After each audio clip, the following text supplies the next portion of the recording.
We are a peaceful people. Struggle is we struggle, and we don't look for trouble. Just ask around.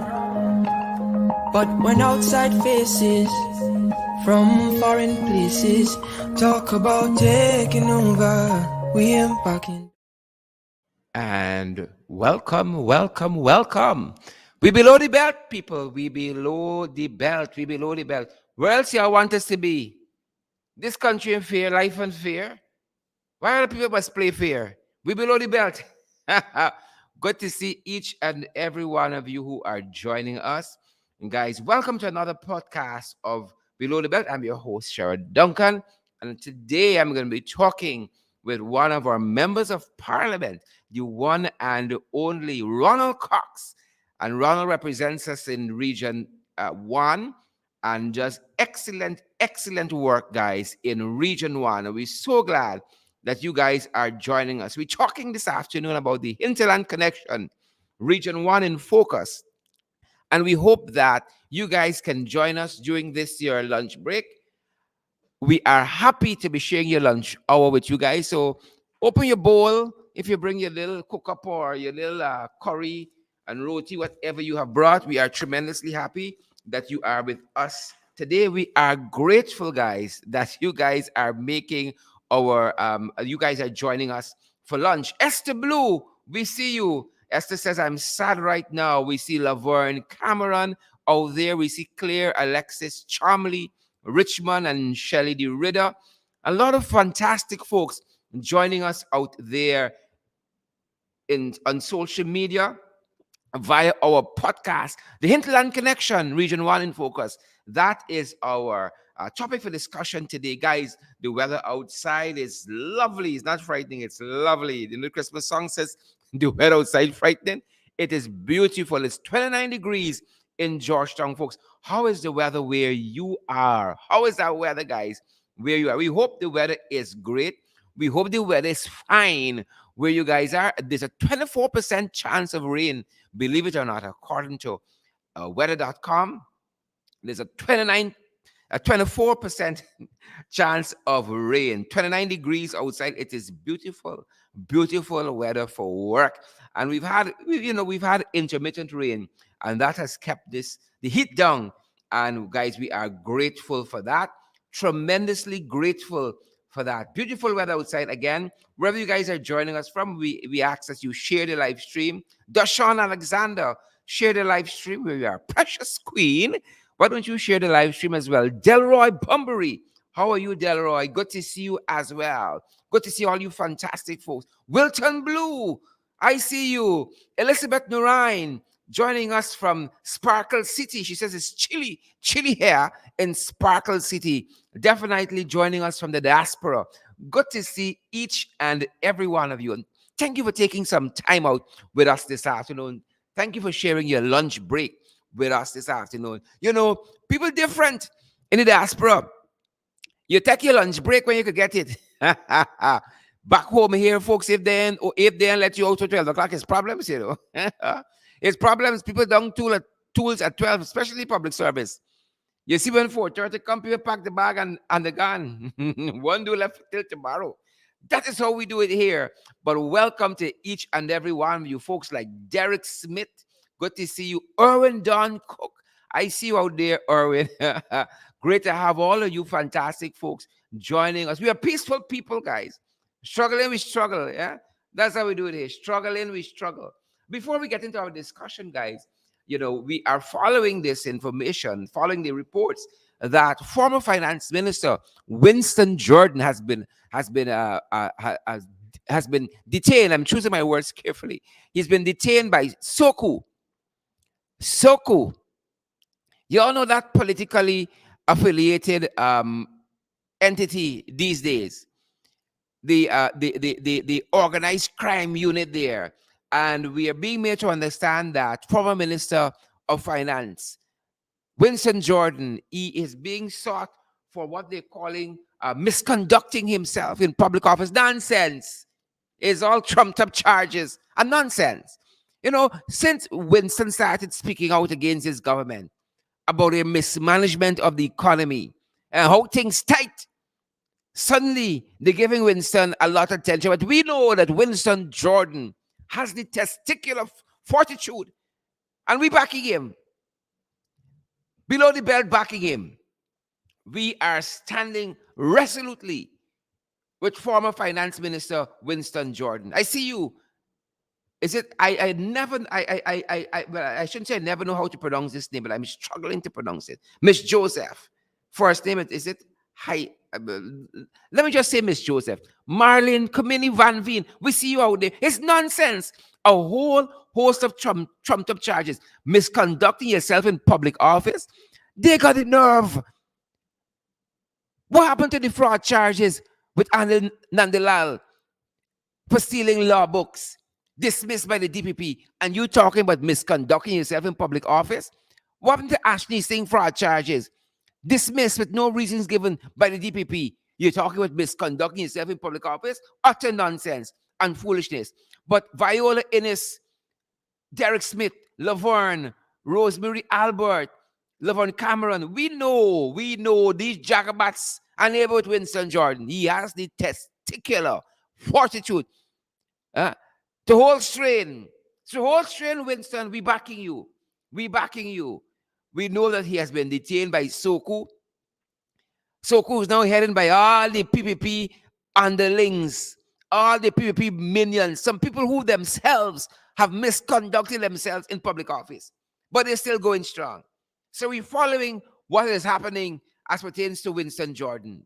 And we're going to keep you guys posted, whether towards the end of our program or definitely in the ring this evening when we join you guys again.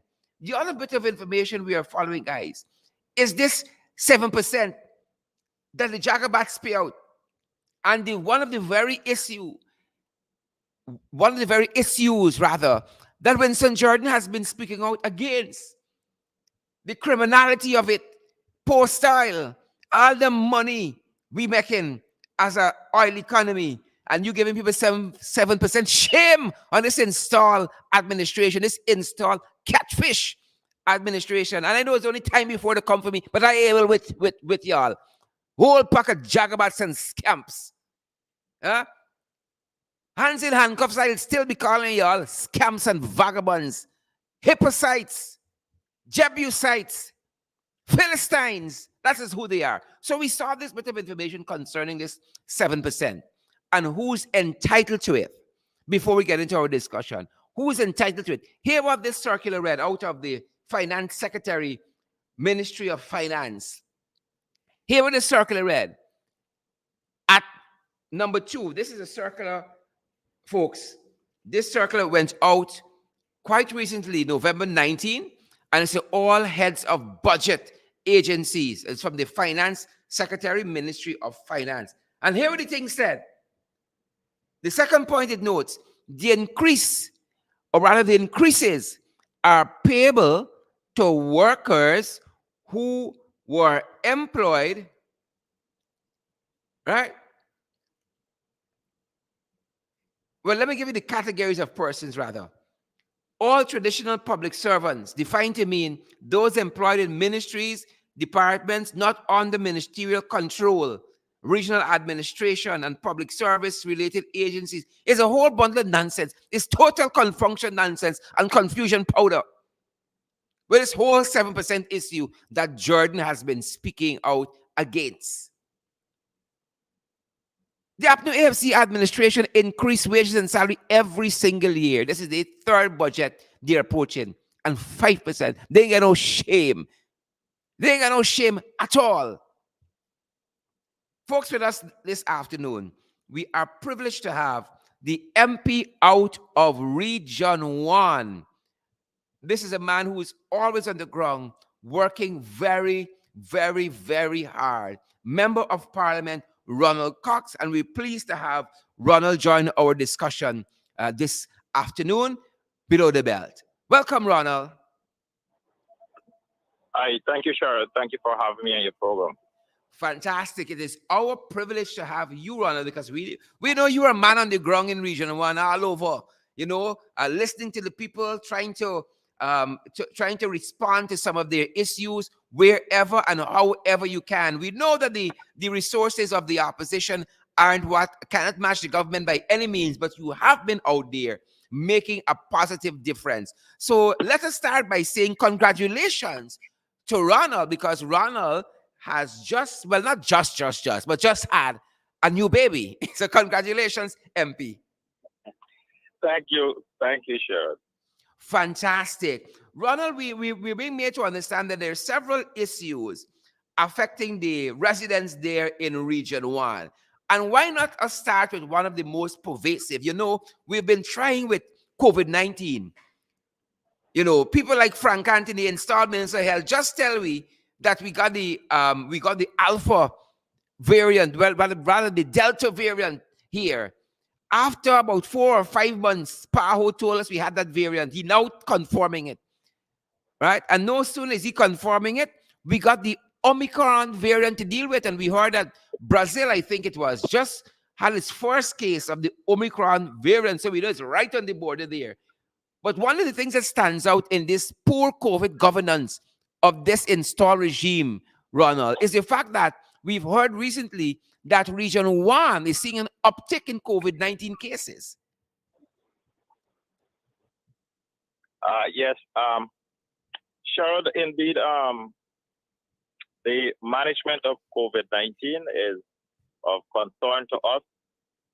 And yeah, quite recently, I was made to understand that there are increases in the number of active cases in Region 1.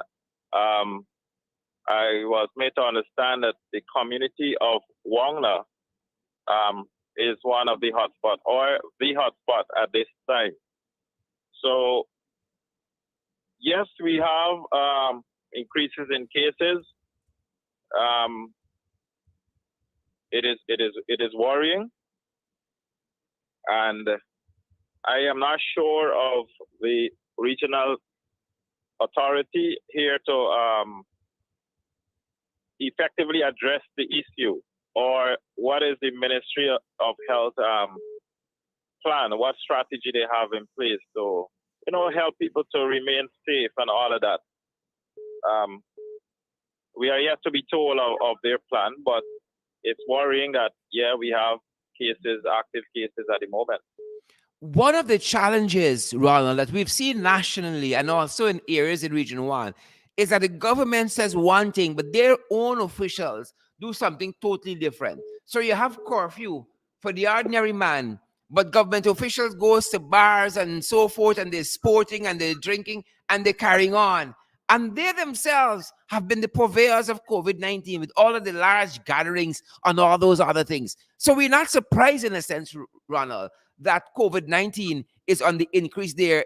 We are very taken aback that, the residents have to suffer in this way, but the government has mismanaged COVID-19 from day one. That is so true. That is true. And like I said earlier, that is worrying. Like you rightly said, Sherrod, government position are highlighted in the gazetted order and in other things.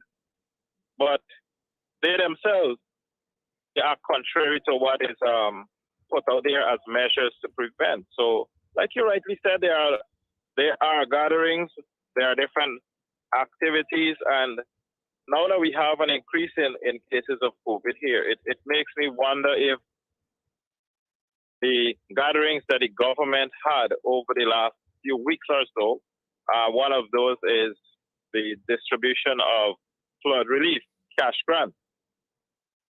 Because at those distribution of cash grant, there were gatherings in various communities, crowds gathered to collect money. And so now we're seeing a rise in cases. So it makes me wonder if those gatherings were actually what caused us to now have this increase. It doesn't surprise me if that's the result. Ronald, because on our program here, we always encourage people, to practice all the COVID-19 protocols, social distancing, wearing masks and all of that. But again, you have these protocols, and then you got this government that don't care. And they have been marching to from Bautistern throughout this country, having the gatherings and so on to appease their supporters. And then this is sadly the result of all of that at the end of the day. Really, really sad when you think of the lives that are at stake, because this COVID virus is going to be with us for a little bit. It's going to be with us a little bit. And what is going to happen? We're going to have to look to better management. Now, coupled with this uptick in COVID-19, Ronald, in the region 1 there where you are, MP Ronald Cox, we see that you have this whole issue also of the Venezuelan migrants who are here, and the fact that the reports suggest that some of them have not been having the best of in terms of food and so on. There, some of the children from the picture we're seeing looks malnourished. Even some of the adults as well. We're being made to understand from one report you have about 24,000 Venezuelan migrants locally. I mean, what's happening there in Region 1 where this is concerned, MP Ronald Cox? The issue with the Venezuelan migrants, that is a very serious one, Sherrod. And it requires talk to us. A holistic plan, not just regionally, but from the government level. We have a lot of them. They are within our community. So they will go to government to access government services. For example, they will go to the hospital. And so if regionally the RDC used to budget, let's say, $10 on health for 5 persons, now $10 cannot compensate for an additional 5. So it places pressure on the RDC to effectively roll out their program. Wow. So, regional pressure. Yeah, it's a pressure. And so if they don't adequately address it and try to, I don't know, they are our brothers and sisters, so we have to incorporate them in our society. At the end of the day, they'll put the pressure on us, and so we have to respond. Yes, like you rightly said, a lot of these people came here, the Warraws especially. They traveled for weeks in canoe from Venezuela until they reach here, without having access to food, proper food and water and so on. So when they reach here, they're already sick, and so some of them got malaria. As I read some of the articles, malaria was some of it, and so you have limited access to nutritious food. Then you have malaria. Then obviously that is the picture that you saw in the news. But I saw that the minister visited, and they were trying to, cover some of it by saying, no, there is no, in other words, they're trying to say it's not a serious case as the non-governmental organization, I think it was some Blossom something. Yeah, how correct. they put it. Yeah. So they were trying to cover that up. But I don't agree in covering up anything. The situation is serious, and the situation needs urgent attention. I saw the UNHR, I think they are. They were here last week, and so from time to time they try to assist. They do a lot. But I'm saying generally, we need a plan on how to move forward with them. And not just social services like health and education, Sherrod. Security is a great concern as well. And because we have persons, some of these migrants are ex-military persons from the Venezuelan army. And so they are also incorporated here. We don't know who they are, but we know that there are some of them. I met some of them, and I could tell they are ex-military people. And so Venezuela is claiming Essequibo as their own, and you have a large number of Venezuelans here with these ex-military people. Let's say one day they decided, okay, we have 5,000 of us here, and within the 5,000 we have 200 ex-military people. Why not? Let's take over Essequibo. Very interesting. let's say that happens, Sherrod. What is our plan? Do we have a plan? Do we have a plan to actually address that effectively? Are we preparing? And we have to prepare for anything and everything. Are we doing that? So that is a concern by residents, and I want to Interesting. raise that here. Yeah. Very interesting, Ronald, because, coupled with that is the fact that we are not prepared to do what it takes. You have had a very lackluster approach to border issues, to border controversies that are ongoing. They got infighting in the foreign affairs, in the Ministry of Foreign Affairs right now as we speak. Pocketori at the consulate in Washington D.C. Pocketori with the persons who are managing this very case that we have with the Venezuelans. And then here we have, as you rightfully articulating, all of these migrants here. And the sad part of this, none of us like to talk about race, MP, none of us. But persons are drawing the connection to the fact you had some Haitians here the other day. They were badly treated by this installed PPC administration. And now you got 24,000 Venezuelan migrants. And it's like, whatever happens, happens. It is sad. That is sad indeed. That's sad. And like you rightly said, Cheryl, that shows, or that is an evidence of another issue, another social issue that we face, which is racism. We cannot and we must not get away from it. We have to address the issue. And if you have a government, as installed as they may be, they in their approaches, in their policy decisions, you could clearly see racism. Then we're not heading anywhere when we speak, or when the government speak of one Guyana. And that is of great concern. Yep. And the other thing that is now being attributed, you mentioned these ex-military folks who are there as Venezuelan migrants, and what could become a very, very serious national security issue in our country. But Irfan Ali Catfish, quite recently in a press conference where he spoke about crime and what crime is doing in our country, Irfan said that in Region 1, and I'm quoting him now, he said one crime is too much.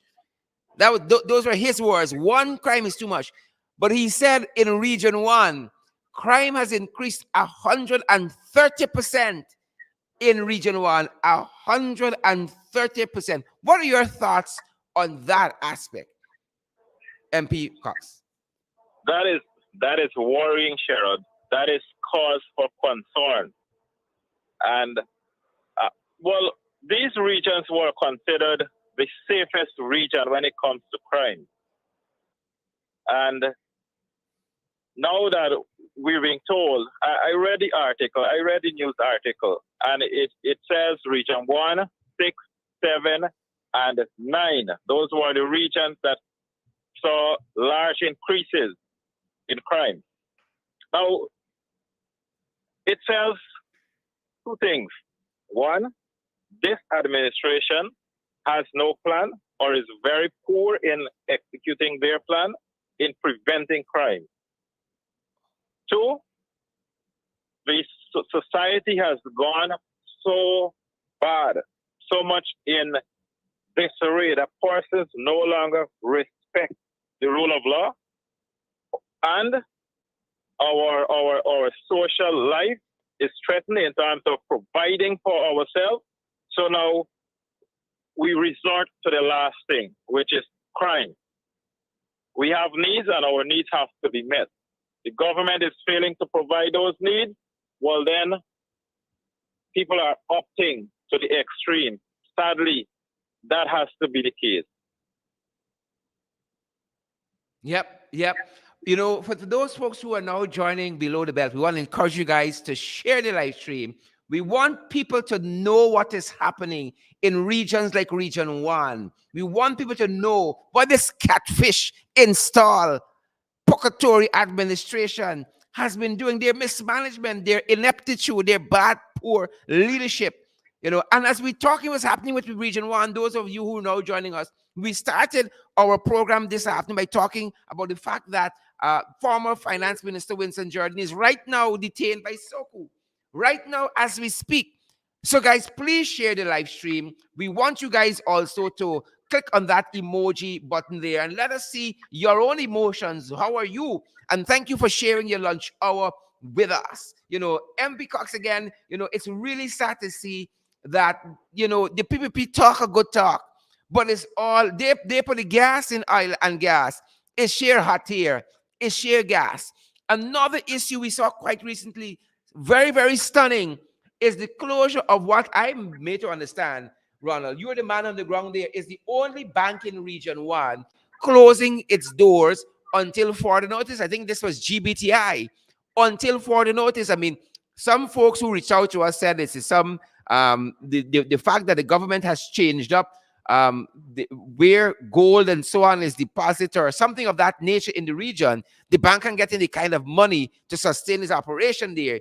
And we saw on the bank's Facebook page too, they said until further notice. And we know that is going to come to a hardships for the folks in Port Kaituma, for instance, in Region 1, that depend on that bank to do their business and that kind of stuff. And they're talking how the economy is doing so well and 19.4% growth in the economy and all that. With banks closing, MP Cox, things are nice and banks closing. Yes, Sherrod, I laugh, but it is a serious thing. Yeah, it makes me wonder also, if the economy is doing so well, why would the only bank in an area or in a region want to close its doors? Why? You're the only bank, which means that you have access to every single resident of that region income. Mm-hmm. And you're closing. Something is wrong. They are definitely not profitable because the bank is all about making money. So once they're closing, it tells us one thing, they're not profitable. Now, when the bank in Port Kaituma closed, these people who work there and these business people with the gold, their other resources, like I think in Kaituma they have gold and manganese. So when these business people have to travel to Georgetown and back to Port Kaituma with large cash on them, they are being put at risk. Them boys gonna come out. If you cannot access the service locally, well, then you have to travel to Georgetown. That will cause an increase in more criminal activities. You are putting those people at risk, but they don't have a choice. They have to do it. Business needs to go on, and so they will have to do it at high risk. And if you see more crimes coming out, well, then we know why.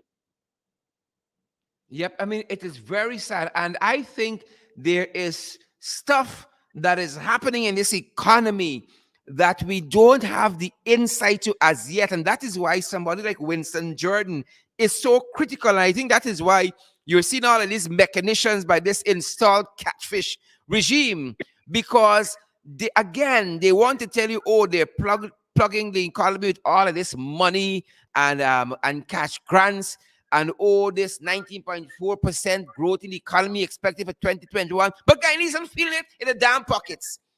And we need folks like Winston Jordan, who has the insights, who has years of experience, who was far better than this accountant, Ashley Singh, right? Far better. Something is happening in this economy. Something. And GCCI, the Georgian Chambers of Commerce and Industry, told us shortages coming for Christmas, but I think things are real tight for 2022. Real tight. So people out there better watch how they're spending the money. Watch how y'all spending them remittances that y'all family send y'all for Christmas. Watch how y'all eating out everything out in the barrel. Things gonna get more tight. MP Cox?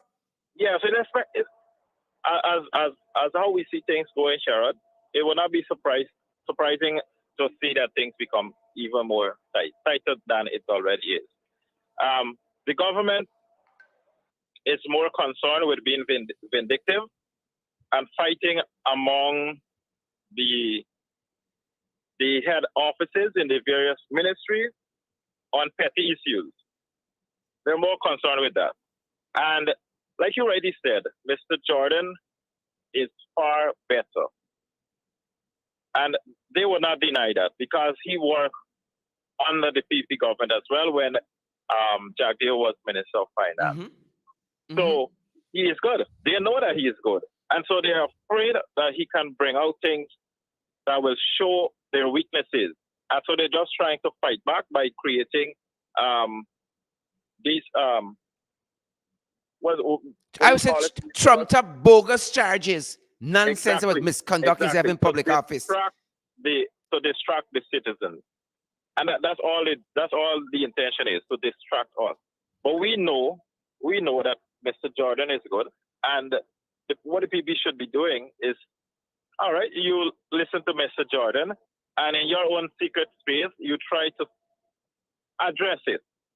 Or let's take some advice from Mr. Jordan. He will not know that we took the advice, but let's make him talk less by doing exactly what he's pointing out are our weaknesses. But they're not doing that. They don't want the people to know that. So that's sad. And you mentioned earlier about the Foreign Affairs Ministry. I have no apology to make on this statement, Sherrod. Mm-hmm. Minister Utah is one of the worst Minister of Foreign Affairs Guyana ever had. And I agree with you. It shows in everything that is happening with regards to foreign affairs. And so we are in a sad situation.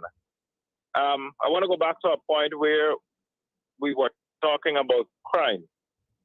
I don't know if it's surprising that Region 1, 7, 6, and 9, which are the bordering regions with other countries, Region 1 and 7, Venezuela, Region 9, Brazil, and part of Venezuela as well, and Region 6, Suriname. Those are our bordering regions. We're seeing highest increase in criminal activities.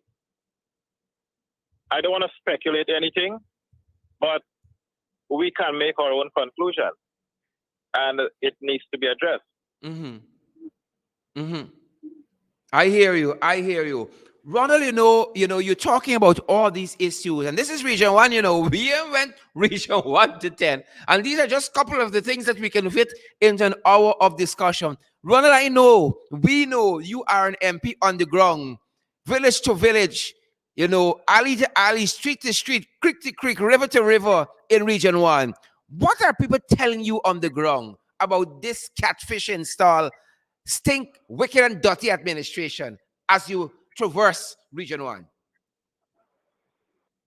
Well, when I go to communities, Sherrod, I like to hear, first of all, the views of the supporters of the government. I'm not going to talk to a supporter of the opposition because you will not get a true feeling of how things are going. Because people will say, "Oh, you're talking to your own supporter." Well, obviously, they'll tell you what you want to hear. So you're talking to people like Schumann and Son. Exactly. Talk to us, MP. Talk to us. So, talking to these people, you get a sense that they regret voting for this government. A few persons in PP stronghold communities said to me personally, "We regret we voted." That's a direct quote from a resident. Another one said, "Next election, I want to give you a chance." Because the PUP ain't doing, and I can't repeat that last word, but it starts with S. The PUP ain't doing S. I said, "What do you mean give me a chance?" He said, "I want to vote for you next time. I want to vote for you. I'm not voting for you, though, because you on the opposition. I'm voting for you because you're one of us, and I want one of us to represent us better." And they think that I'm that person. I like the sound of that.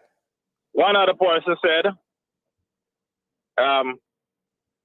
"When is local government election?" I said, "I'm not sure."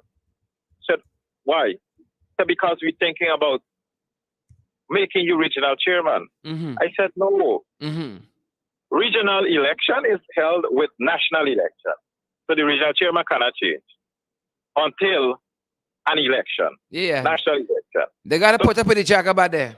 Yeah, that's one. Next one says, I want to make you mayor.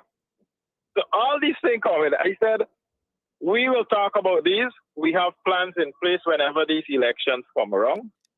And we will put the best candidate up. And What? MP, imagine it's just 15 months into this administration, and the It's own only people 15 months. fed up with them because the wicked Yes. stink and dirty. Exactly. When it comes to the 7% increase across the board, we encourage people to take it. Any increase is good, and any increase is deserving to them. But the question is it good enough? Is it adequate? So we had a talk again with PVP supporters. I am telling you, Cheryl, these are PVP supporters who never used to bend. One of them said, she showed me her finger, her index finger. She said, you see this finger here? Mm-hmm. She said, this ain't staining again. Never for them. She didn't say who she will support, but she said it's not staining again for them. Mm-hmm. So that is the sense you get in. We can conclude on the ground that persons are fed up of what is happening under this administration. And if things continue the way it is, we will end up in serious trouble. And the other trouble that the government will end up in is losing their supporters, which we will work on to ensure happens. Yeah. We I want want them that. out Yep. of government. That's our intention. Get them out of government and replace them back with a competent government that looks after people. Yep. And not party comrades and business financiers, and you plug in resources cabal. like finances to them. And so that next election you could throw out a 5,000 to our indigenous brothers and sisters and say, look, man, take this vote for us Exactly. again. And then you're That giving. will not work, Cheryl. I am ensuring that I will work to ensure that every indigenous brothers and sisters take whatever money comes their way, but must be willing, confident enough to say, I'm taking your money, but I'm not voting for you again. You say the right thing there, my brother. And it's not only Region 1, the supporters saying they're tired of them. You know, it's places like Region 2. We're hearing the same thing in Region 5, in Region 6. People fed up of them. They squander million, they thiefing, they thievery too much. It plenty, it enough. People fed up of them. 15 months in is a whole set of nonsense. Right? A whole set of nonsense. So that is what we have happening here. MP, before we let you go, we know that you are vying for office in the upcoming 21st Biannual Delegates Congress of the PNC, your party of choice. And I really want to get your thoughts as to how the race is going thus far in those pursuits. I think you deserve a place at that table of leadership there. How is the campaigning and so on going thus far? I see that we're just a couple of days out, about 8 days to go. Yes, Sherrod. Sherrod, I want to say thank you for your confidence in me. You're welcome, my brother. Personally, Sherrod, I thought to myself that as a newcomer member of parliament in the PNTR, that I don't want to yet jump into the leadership aspect of the party. Mm-hmm. The full-fledged leadership. I was pleasantly surprised when I saw my name as a nominee for the position of vice chair for the party. Excellent. It means that somewhere there, some group or groups see the leadership qualities in me. Just like the people just like the people in the region there who want to be mayor and vice chair and all that. It is a natural fit. Exactly. They see what they're looking for. And so some of them had nominated me. I don't know which group, I don't know from which region, but they nominated me for vice chair. Um, I am prepared if there are persons within the party who believes that I have the quality as a leader. I am prepared to accept whatever position they will nominate me for, because the PNCR is one strong democratic party. We elect leaders in a democratic process, and that is a strong point of the PNCR. Not because you have several candidates, it means that the PNCR, as some people want to put it, is disjointed. It simply means that we are democratic and we allow our supporters to elect our office bearers. And that's simple. And so if they see me as a potential candidate and a leader, well, then let them decide. I am, though. Go right ahead. Yes, I'm running for central executive member for Region 1 on the new management after Congress. Great. So Great. I'll encourage persons to vote for me as the representative on Central Executive Committee for Region 1. I believe that we must include as much representation of indigenous communities in our political party, and try to bring the PNCR to all these non-traditional supporting base. We must establish PNCR party groups in every single indigenous communities. Fantastic. Bring to the people what we intend for them to know, what are our plans for them, and everything, so that when elections come, these people are educated on what is happening, and they know they will make the decision on what they see as the best. So that is my intention, Sharon. Sounds good to us. And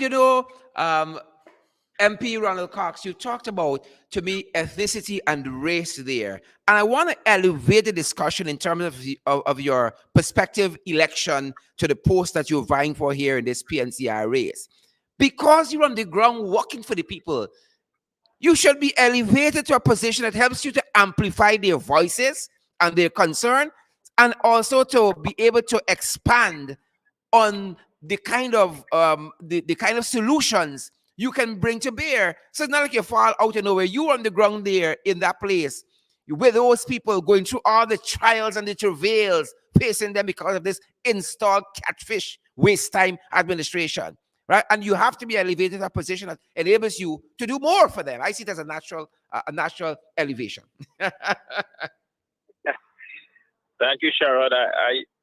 I'm young and I have just started, but the potential is great, and the confidence in the people, or the confidence by the people, is what will propel me to that position that you seeing in beyond the walls from now. So the time will come, Sharon, when we must change the face of the leadership of our political parties. We hear you, brother. We hear you. We hear you. When that time we hear you. Appropriate, the people will decide. Yeah. It is an idea whose time is coming. MP Ronald Cox. MP, we are so grateful to have you below the belt today discussing these varied issues that are occurring in Region 1, thanks to this installed catfish administration. And we are so grateful for you as a person and as an MP representing the coalition so well in that region. And we wish you and your family well. We wish you, all good things in this professional endeavor and in your personal life as well. MP Ronald Cox joining us from Region 1. Thank you, Cheryl. Thank you for having me, and may you have a good rest of the day. Thanks very much, MP. Thank you. Folks, don't leave us as yet. We got an update. We got an update on that issue with the former Minister of Finance. Winston Jordan. We have an update, and I think my brother from another mother and from another program, The Rush, is going to join us and give us an update on that. Let me see if I can invite him into the studio very quickly. He was passing by. He said, Lonka got us with him information. If you need it, it is yours. And we're going to try to pull him in the conversation ASAP. So you guys can have an update of where we are this hour on the detention of Winston Jordan, the former finance minister. I have him with us. Randy, a very good afternoon. Welcome below the belt, my brother. I hope you're not hitting too low below the belt. My brother, wherever it hurts. Wherever it hurts. you know, in boxing after a couple, 2 or 3 hits below the belt, you get disqualified. Yep. And we gotta hit them below the belt for this detention of Winston Jordan. Right? Because them boys ain't playing fair. Yeah. Randy, how the hell we can play fair? How we can play fair? You tell me that. How we can play fair? Huh? So what's happening, Randy? We were made to understand coming on that former finance minister Winston Jordan has been detained by Soku, and that's the information we have at this hour. What do you know? Yeah. Well, I know that the leader of the opposition just made a statement on it. I don't know if you have it already. I know how good the source is. Talk to us a little bit about what was conveyed in that statement. I know the leader of the opposition, of course, was very strong on his position that this is just the vindictive PPP regime at it, and the victimization of opponents, political opponents, and he, of course, vowed to stand with Mr. Jordan and of course give him that legal support. I will try and send you the audio, Sherrod, so you can play it for your listeners. Great. I know persons may be wondering what was said, but again, the leader of the opposition very strongly condemning the action and vowing to stand with Mr. Jordan on this. Sherrod, it is unbelievable at this point in time that these people are so barefaced in their actions. A matter that is before the court already. Sub judice. Before the court. Mm-hmm. Yes. All right. So I'm really hoping that you can play that statement so that your listeners can hear, or if you want me to, I can. Go right ahead if you can do it from your end. As long as the audience can hear it clear. But we understand. Randy, as part of your program on Fridays, you have a young advisor to the office of the leader of the opposition. You all discuss economic issue. Yeah. Jordan has been right in every goddamn thing he said concerning this government and their mismanagement of the economy. And we know that is what they're hitting at. Their feelings have gotten hurt. They're emotionally distressed. Yeah. I had Winston Jordan on a few weeks before this announcement of the 7%. And he said, based on his calculation, they will give us 5 to 7%. And we know that they like across the board. So he even predicted that they will not do a progressive increase, that they will give an across the board increase on the money. And so he has been exposing them. He's been proven correct time and time again. And this is why and I want to say this. I listened to Bar Jagdio a few months back. And this was an old recording of him recounting the arrest of Ashley Singh, the arrest of Brassington, and the arrest of the presidents, Ali. Yep. Right? He recounted it, and I could hear the vitriol in his voice and his tone. I could hear the longing for some sort of revenge, if I can put it in that way. I could hear it in his tone. So it is not surprising, Cher, that we are seeing these things unfolding in front of us, because I believe that this is a vendetta campaign, right? It is intended to drag public officials through the mud, to embarrass them. There is no other explanation for going to arrest a man who is already, in the court for a matter that is already in the court. The same thing we saw with Mr. Paul Slow, sorry, not Low, Paul Slow. We saw that there was an attempt to make a public statement, so to speak, right? And if we go further back here, this same sort of behavior we see when we look at the Christopher Jones fiasco. The fact that they wanted to make it a public thing, they wanted for the image to come out of them moving stuff out of Christopher Jones's house. It must seem as if this man thieved something, right? Yep. They want to And you paint know, with that brush. Randy, I'm happy you said that, because Chris himself has often said that these Jagabats, they either call you a thief, you're a murderer, or a rapist. Those are always their part of the arsenal in their playbook to discredit you. And we saw that playbook being used against Christopher Jones, but he has stood his ground. And what, close to probably a year after, where has the case gone? It's a whole pack of nonsense. A whole set of cases before the court with no evidence. And KG Yasin just the other day called him out on that. Call him out on that. And as I mentioned, Chris, I got a message from Chris early on that suggested, well, just a few moments ago, rather, Christopher Jones, who is the opposition chief whip, said that they have moved Foreign Minister Winston Jordan now to the lockups. Wow. They have moved them to the lockups. You understand me? All right. People don't even first bell ring, They don't even first bell ring, but it's when second bell ring. Yeah. Sure, let me play this statement. Let me play the statement by the leader of the opposition, and we can continue on the other end. All right. Thanks very much, Randy. Play it from your end. Thanks. Yes.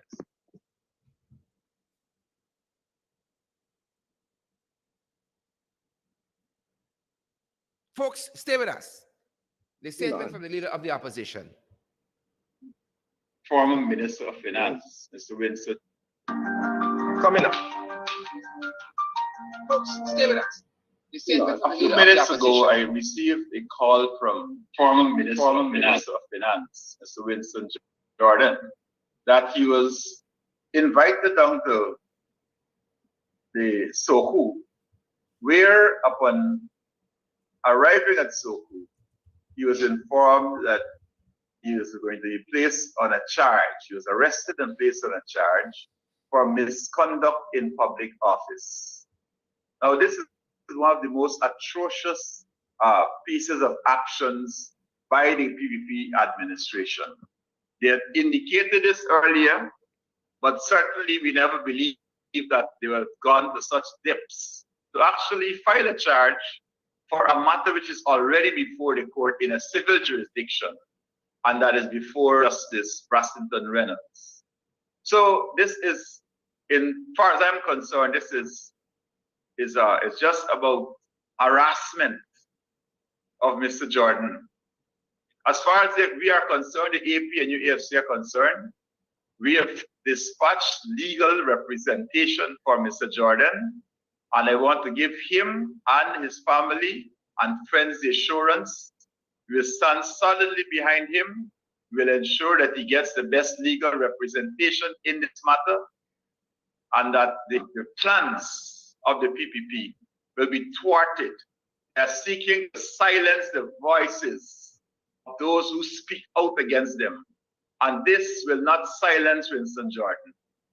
In fact, it will bring up many more Winston Jordans who will speak up as loud as Winston Jordan is, and even louder. So take notice, PPP install regime. I thank you. Randy, thanks very much for that. And I just want to put my thoughts on the record about this whole shenanigans. It's bullshit. That's what I want to see. That is what it is. Scatter them, oh Lord. Scatter the enemy. Randy? Indeed. Yeah. I mean, I can't agree with you more, Sherrod. We see it. And, I often say that this installed regime had a golden opportunity, one, to unite this country, and one, to govern in a manner, because, a manner that everybody benefits, because there was a lot of talk. And when I speak to people like Elson Lowe and a number of other young economists, they're so excited about the prospects given the amount of money that will be coming to the country. And they normally say something like, with the rising tides, everybody's boat will float, will come up. That is what people were believing that will happen. That with the rising tide will raise everybody's boat. But this administration, this regime has shown their unwillingness or inability, I don't know which one, the unwillingness or inability to actually govern in a manner that sees everybody's boat rising or raising. They've shown us that over the last 480 something days that they're in power. And it is sad because there was so much excitement about the country and the prospects moving forward. Instead of that, what we have seen is them spending a whole lot of time running behind these frivolous charges of their political opponents and trying to change the laws and do all manner of nonsense instead of focusing on this little country, this little country with a whole set of money, instead of focusing on how we can make these 800 and something thousand people's lives better. How we can figure out that, how we can do that. They've consumed themselves, and I believe I might be wrong, but I believe that we know the man behind this confusion. We know that it's Jagio behind this Papa Jagabat. Vindictive, right? Papa this Jagabat. Vindictive way in which you're going about governing, and it's a sad state because what are young people looking forward to? What are the public servants to look forward to? What are the nurses to look forward to? What are the majority of this country looking forward to? What they're looking at is that they're going to see a certain set, the elites, putting up big buildings and casinos, and they're going to be standing in awe looking at them. I keep saying this. We are so quickly heading down the road of a state that is going to be marred by instances of the Dutch disease, and we're not focusing, and they don't seem to want to fix it. So again, Sharon, I don't know at all. I like you say every night, we gotta fight. We gotta keep We fighting. have to fight. We gotta keep fighting. Randy, thanks for jumping in the podcast on such short notice to bring us up to date on a very, very important issue. Folks, Randolph Critchlow, better known as Randy, the popular host of the afternoon program, The Rush. Thanks, Randy, for stopping by. Thank you so much. All right, Sharon, no problem. And let me say before I go that I will continue to advocate for those persons who have votes at the upcoming Congress to cast their ballots in favor of Mr. Harmon. I make no bones about it. I believe that our party needs to change course, and we need not to go back. So I will say this. Allow me to plug. and Randy, I think you yourself vying for high office there as well. Well, I was nominated, Shared. I saw my name, very surprised, saw my name there. But I will, of course, say very publicly that I support Ms. Annette Ferguson for vice chair. I was nominated for vice chair, but I support Ms. Annette Ferguson for vice chair. I support Mr. Royzel Ford for chairman. Of course, Mr. Harmon for leader. And for those delegates who are listening, if you see my name there, do go ahead and tick it for CEC. I would accept that nomination for CEC. Fantastic. Best wishes, Randy. Best wishes in your aspirations. The very best wishes, my brother. Thank you. Folks, that's our program. That's our program for this afternoon. But before you guys rush off, last night we featured on our program this young entrepreneur, an entrepreneurial company called GT Wines. And, the folks were so gracious to send us a bottle of their wines. They were so gracious. I'm going to put it up on social media. I was so heartened by this gesture. And the beautiful folks there at GT Wines told me, they said, Mr. Duncan, don't drink it unless you got some free time, because it can knock you off your foot. They said this is one of the strongest one. This one called Stroke Us Boss. We were about to pop the cork on coming on the program and warn you guys that if we talk out of turn is the thing. But when we heard what has transpired with our comrade, the Right Honorable former Finance Minister Winston Jordan, he wasn't Finance Minister within the office of the Ministry of the Presidency and all this nonsense. He was Finance Minister, the substantive Finance Minister.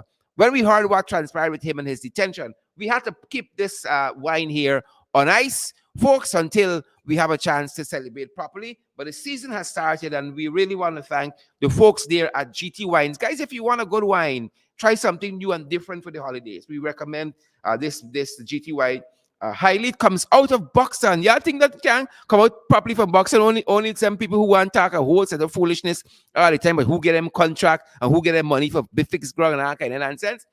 This company emerged from Buxton, and it is the best of Buxton in a bottle. The best of Buxton in a bottle. This GT wine here. And I'm so heartened by the gesture from the company sending us a bottle here. And we are going to use this to keep celebrating our first anniversary. Guys, we hope that you enjoyed lunch. Thanks for making us part of your lunch hour and part of your lunch discussion. We are so grateful. Somebody's telling me that if it's red wine, it has to be served at room temperature. You see these bourgeois people that we got to deal with here? If I look want me wine with little ice, light drink like a we guys got to knock ice in our glass, right? I'm hearing now white wine must be served chilled and red wine is room temperature. Folks, just send me the book, man. Oh, shucks. I'm always eager for new information. Thanks for joining us, folks, for this, our lunch hour. It has been our privilege. Thanks for joining Below the Belt. See you guys this evening in the ring. But thanks for joining us so much during this lunch hour Below the Belt. Stay safe. We are a peaceful people. Struggle is we struggle. And we don't look for trouble. Just ask around. But when outside faces from foreign places talk about taking